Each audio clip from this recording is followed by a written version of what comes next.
ఇది శంకర్ దాదాల స్వైర విహారం. బాగా చదువుకున్న కొన్ని చీడ పురుగులు ఆపరేషన్ థియేటర్ల లోపల చేరి చెలరేగిపోతున్నారు.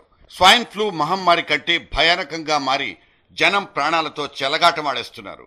కిడ్నీలు అమ్ముకోవడం దగ్గర నుంచి గర్భస్థ శిశువుల హత్యల దాకా పేరు మోసిన డాక్టర్లే ఇక్కడ కాటి కాపర్లు. ప్రజారోగ్యాన్ని అమ్మకానికి పెట్టి గల్లాపెట్టెల్ని నింపుకుంటున్న కొన్ని వరుస వైపరీత్యాలు ఇవాల్టి మన జేడీ పేజీల్లో. అప్పులేనే సారు మెడ మీదున్నాయి. గై తీర్చనికనే చదువుకునే సంటోడు జీతం ఉన్నాడు. గట్లనా? అప్పు తీర్చాలి, పిల్లగాని చదివించాలి. సరే ఉండండి. హలో, దేవదానం సారా? నేను సమ్మాయిని మాట్లాడుతున్నా. చెప్పు. కిడ్నీ కేసు ఉంది, ఓ పాజిటివ్. అవసరం ఉందా? అవసరం కాదయ్యా బాబు, అర్జెంటు. 2 రోజుల నుంచి వెతుకుతున్నావు. అవునా? మొన్న చెప్పరా సారు? సరే సరే, వాళ్ళని రేపు పొద్దునకల్లా హైదరాబాద్ పంపించు. 80,000 ఇప్పిస్తా. 80 మీరు ఇవ్వండి, నా రేట్ నేను మాట్లాడుకుంటా. అలాగే. పొలం కోసం చేసిన అప్పులు తీర్చుకోవడానికో, పిల్లాన్ని పెద్ద చదువులు చదివించుకోవడానికో డబ్బు అవసరం అనిపించిన ఆపత్కాలంలో కటిక పేదవాడు కిడ్నీల్ని అమ్మకానికి పెట్టుకుంటున్నాడు. వీటి అవసరాన్నే ఆసరాగా మార్చుకుని కిడ్నీలు కొట్టామంటూ కొన్ని మాయదారి సంతలు నోళ్లు తెరుచుకుంటున్నాయి.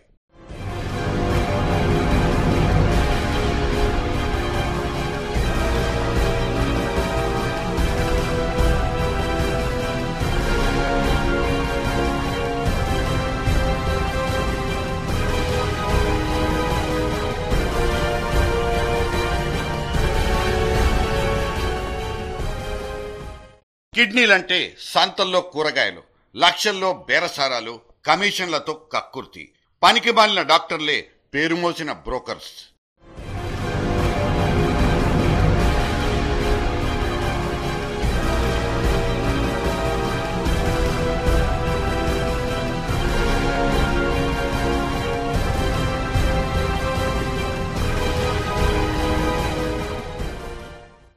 ఇండియాలో ఇంతే. ఈ మాట చెప్పుకోవడానికి మనమేం సిగ్గుతో చచ్చిపోనక్కర్లేదు. భాగ్యనగరంలో జోరుగా సాగుతున్న కిడ్నీ బజార్ మొన్ననే బయటి ప్రపంచానికి తెలిసొచ్చింది.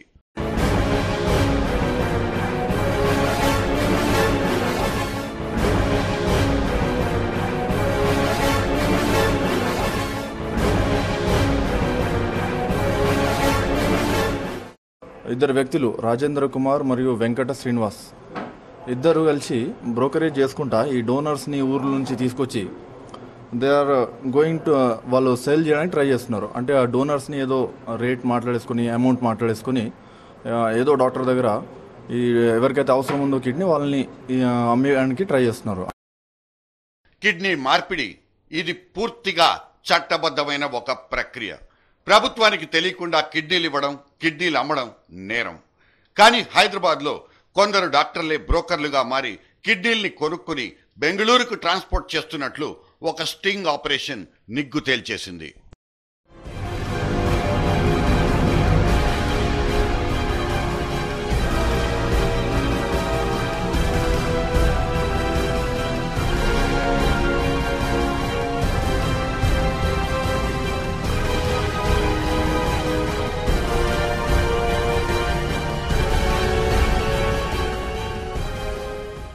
డీల్ ఖరీదు 7.5 లక్షలు, ఆపరేషన్ ఖర్చు 5 లక్షలు. డాక్టర్కి 1,00,000, నాకు 1,00,000. అంతా ఓపెన్ మార్కెట్. ఇక్కడ కొంటాడు, ఎక్కడో అమ్ముకుంటాడు. ఒక డాక్టర్ కాని డాక్టర్ ఈ రకంగా కిడ్నీల దుకాణం తెరిచేశాడు. ఇడిగో ఇతనే రమేష్ చాడా, ఒక సాధారణ నెఫ్రాలజిస్ట్.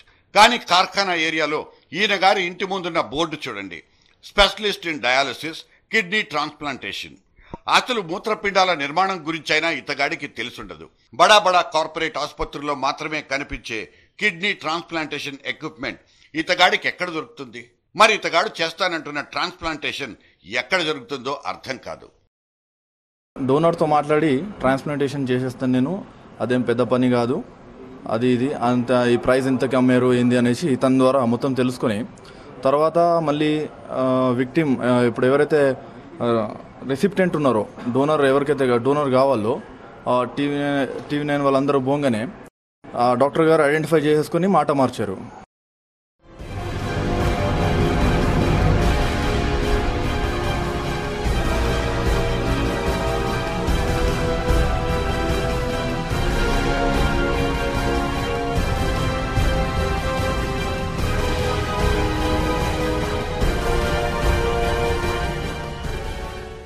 కేసు నమోదైన ఆధారాలు పుష్కలంగా ఉన్న పంజాగుట్ట పోలీసులు మాత్రం పడుకుండిపోయి గాల్లోకి చూస్తున్నారు. సదరు రమేష్ చాడాకు అండదండలిస్తున్న 2 రాష్ట్ర మంత్రుల హస్తవాసి వల్లే ఈ కిడ్నీ రాకెట్ కేసుకు సంకెళ్లు పడ్డాయా? కళ్ల ముందే ఇంత పెద్ద ఎత్తున దందా జరుగుతున్న సినిమా చూస్తున్నట్లు నిలబడిపోయిన ప్రభుత్వాన్నే ఇక్కడ అందరూ తప్పు పడతారు. తప్పు పట్టాలి కూడా.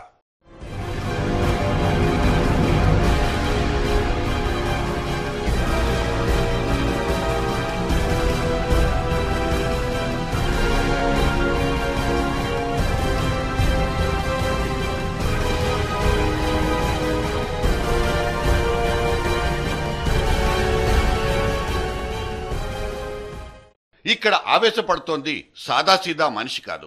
30 సంవత్సరాల క్రితం ఉస్మానియాలో మొట్టమొదటిసారిగా కిడ్నీ ట్రాన్స్ప్లాంటేషన్ చేసిన పేరు మోసిన ఒక doctor. Indian society for organ transplantation కు మాజీ చైర్మన్ కూడా.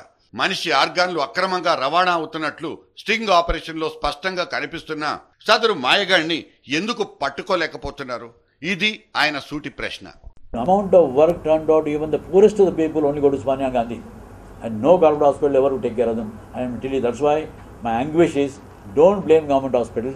I am sorry to note that this boy was involved Gandhi, because first time I am hearing that name. That's why I really don't know what exactly.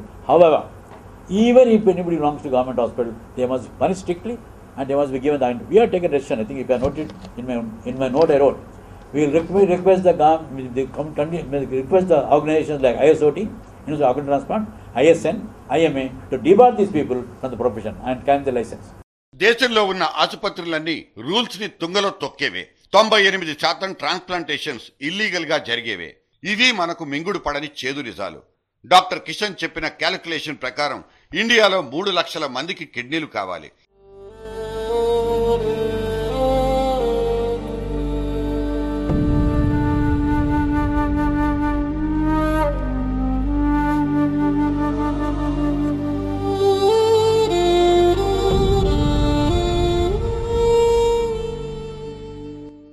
Organ donation మీద ఇంకొంచెం అవగాహన పెంచితే వీళ్ళందరికీ ఈజీగా కిడ్నీలు దొరికే ఛాన్సు ఉంది. కుటుంబీకులు ఒప్పుకుని అవయవాలను దానం చేస్తే ఒక్కరి దాతతోనే ఏంటంటే 9 మందికి కొత్త జీవితాన్ని ఇచ్చిన వాళ్ళం అవుతాము. 2 కిడ్నీలు, 1 లివరు, 1 గుండె, 2 గుండె కవాటాలు, 2 కళ్ళు, ఇవన్నీ కూడా దానం చేసి 9 మందికి కొత్త జీవితాన్ని ఇచ్చిన వాళ్ళం అవుతాము. మట్టి పాలు కాకుండా, బూడిద పాలు కాకుండా మరణానంతరం అవయవాలు దానం చేయండి. మనిషి బ్రతుకుండగా తన అవయవాలని కోల్పోనవసరం లేదు. కాబట్టి ఇలాంటి ర్యాకెట్లు జరగకుండా ఉండాలి అంటే విరివిగా అవయవాల దానం గురించి అవగాహన పెరగాలి. అందరూ అవయవాలు దానం చేయడానికి ముందంజ వేయాలి. మరి జీవన్ దాన్ అనే సామాజిక పథకాన్ని అమలు చేయడానికి రాష్ట్ర సర్కార్కు ఎందుకు నొప్పి? ఓట్లు కురిపించే జనరంజక పథకాల మీదనే ఎప్పుడూ దృష్టి పెట్టే ప్రభుత్వాలు ఇటువంటి సార్వజనీన పథకాల్ని ఎందుకు పట్టించుకోవో మనకు తెలుసు.